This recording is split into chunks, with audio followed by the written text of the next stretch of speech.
Chris, the way your team finished that game, what does that tell us about the boys? I'm getting fed up of first halves. Yeah, very good character, good attitude, good response to again the substitutes making a difference. But you don't set up to play like that, and to concede the 2 goals. There's 2 corners, wasn't it? The first one, I think, maybe 2 or 3 contacts. Never mind the first contact, and the second one was just a free header. So when you look at that from the sideline, you're obviously very disappointed because you haven't got in a game. The game looks like it's getting away from you before you even started. So very difficult position. Yeah, you've sort of got yourself in a little hole really, and the players do deserve credit for digging themselves out of one. But ultimately, we have to be better to not create one. You spoke about it at length on Thursday about the need to get away from this half a performance only.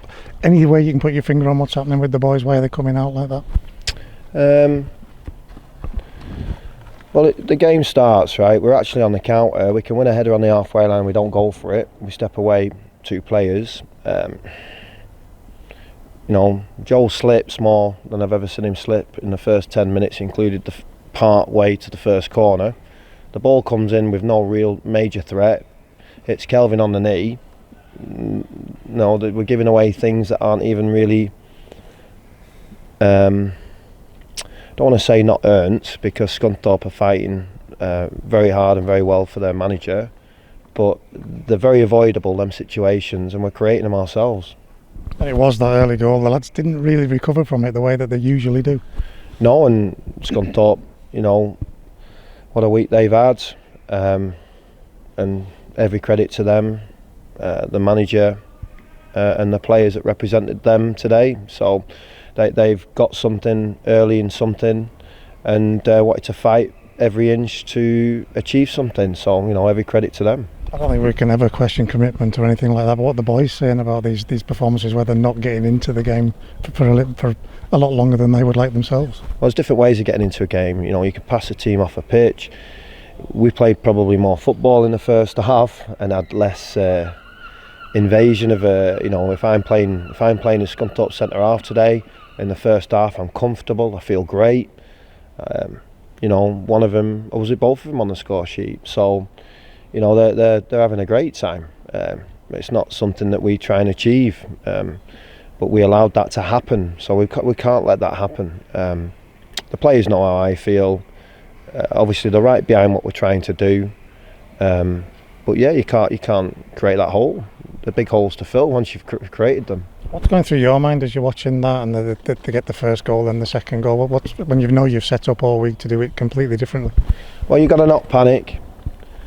There was a stage within the game, me and Gav are discussing how we get back into it while the game's going on. It's vital you don't listen to the noise and stay level-headed in situations like that, because I've been part of many a defeat, a big defeats at my other club, helping my manager out. And it's important you stay in a game. And while you want to get the first goal when you're 2-0 down, it's vital you don't concede the third, because 3 can become 6. So, when we get the goal back, obviously, great learning curve within 7 days. There was a bit of impetus to us that we didn't see at Crawley when we should have stepped on and won the game. So, from that perspective, I'm very pleased. And the Riley switch, was that the first step from the management team to try and affect what was going on the pitch? Yeah, Joel's been excellent this season. He's a standout performer. Very difficult to make that decision.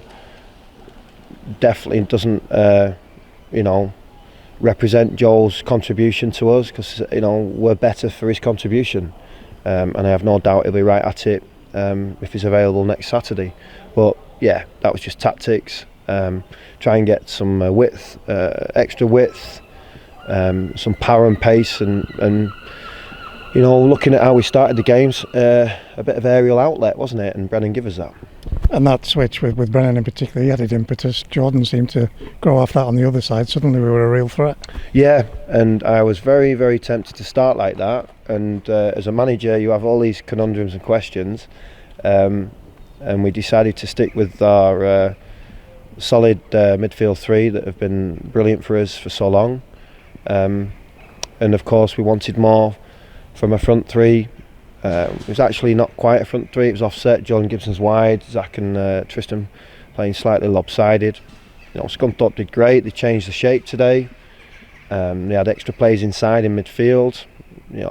Every credit to them, but yeah, we struggle with that just because we've conceded, and then you see a little bit of panic and not too much composure in players that normally have it.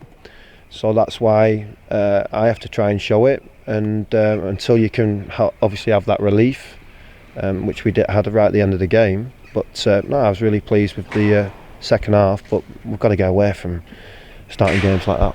We started knocking on the door, and it's good that it came, the goal. Great goal from Jordan as well.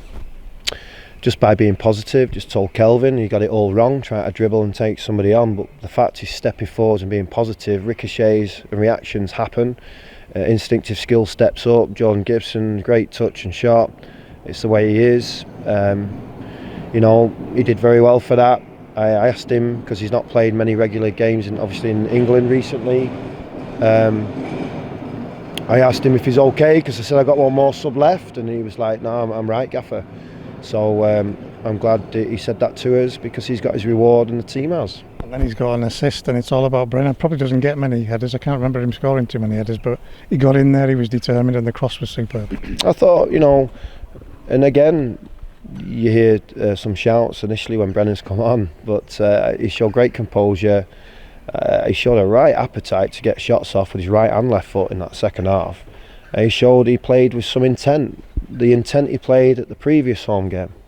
Now whether we pick Brennan to play next Saturday or not, obviously we'll readdress Sutton and things they do. But let's keep consistent in them behaviours, because it stands him and us in good stead. Grumbles, opinions from the crowd, you always accept that, because they pay their money, they know what they want, and it's the players, it's a two-way street. They have to give them something to cheer about. Listen, we all want 3 points, we all want the same thing. We all want to see some honest, committed behaviour, stitches and goals. We want to see great energy. I thought some of the players within that, Corey Whelan, John Mellish, unbelievable. They didn't waver. Rod, they were asked a lot of questions because they were very, very vulnerable, because we're pushing on so much. But I thought they were really, really good at a place where you're at the precipice of a cliff, and they handled that really well. Jordan cracking on, Lewis Alexander made a difference, Brad's running rounds, Brennan's making difference, so it was very good in the end, but not good enough to start. Well, that's one from me, Chris. It's important, is it, that these spells where we are looking like the team that we want to be, that we build on that? Yeah, definitely. I mean, that's a good question, but an obvious answer, 100%.